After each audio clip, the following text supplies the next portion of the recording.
كعمل جماعي الواحد يكون اكثر في منظومه دفاعيه في نعم العين، اكثر انضباط. لكن الاكثر انضباط صراحه نتكلم عن جمهور الهلال، وهذا يعني التيفو الرائع صراحه، شيء جمهور يعني رائع والملعب رائع رائع. ولكن الاخضر النتيجه هي الاهم.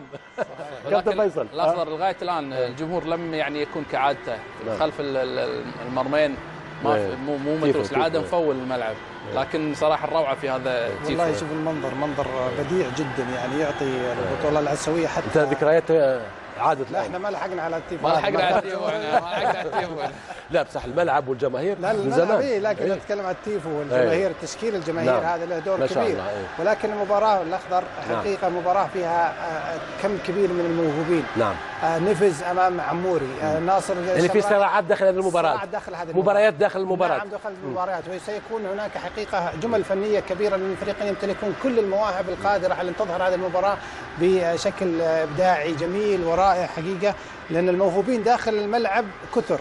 وننتظر منهم اكثر لكي تكون هذه المباراه قمه، وان شاء الله ان تنتهي هلالي. ومشاهدي بي إن سبورتس من دون شك سيتمتعون اذا بهذه المباراه طبعا.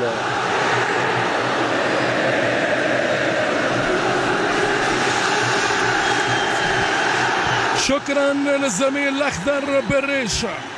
مشاهدي بي إن سبورت طابت اوقاتكم، مرحبا بكم، مساء الفل للناس الكل. المواجهه والقمه الناريه العربيه في الاجواء الاسيويه، ذهاب نصف النهائي لدوري ابطال اسيا لكره القدم، منازله